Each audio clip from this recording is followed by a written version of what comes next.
Alors, cette formation s'adresse principalement à des professionnels qui sont soit des formateurs, soit des professionnels de l'enseignement, de la formation, de l'éducation, et qui souhaitent développer ou qui développent déjà une activité de formation. Alors, les compétences qui sont visées par cette formation, c'est vraiment des compétences professionnelles liées à la formation qu'on va aborder et qu'on va travailler sous l'angle de l'ingénierie de formation, l'analyse de l'activité et la didactique. On a réfléchi et on a mis sur pied plutôt une organisation qui permet de continuer à maintenir une activité professionnelle avec 2 à 3 regroupements obligatoires en présentiel à la faculté d'éducation de Montpellier et puis des temps de formation qui peuvent être en visio, donc de manière synchrone, ou qui peuvent être du travail asynchrone en dehors de ces temps-là. J'ai pu vraiment progresser, je pense, sur le développement de mon identité professionnelle de formatrice. J'ai développé des compétences pour accompagner les enseignants en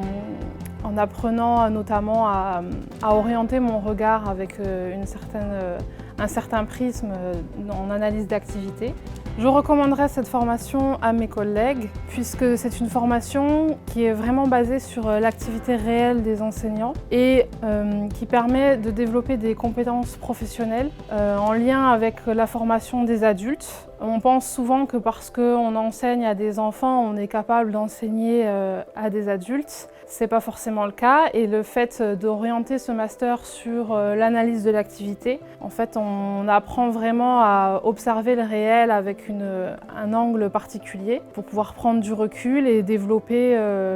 chez les autres, en fait les aider à développer leurs aptitudes professionnelles. Donc ces formations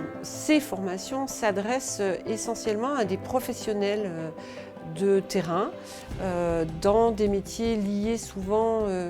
au service à la personne, à la santé, à l'éducation spécialisée ou à l'enseignement, et qui veulent parfaire leur connaissance du métier, évoluer dans leurs compétences professionnelles pour avoir des gestes professionnels plus adaptés, plus liés à l'évolution des métiers, qui sont liés à l'évolution de la société et de la recherche. Mais surtout des gens qui veulent évoluer pour devenir formateurs dans leur profession, c'est-à-dire formateurs de formateurs dans leur métier.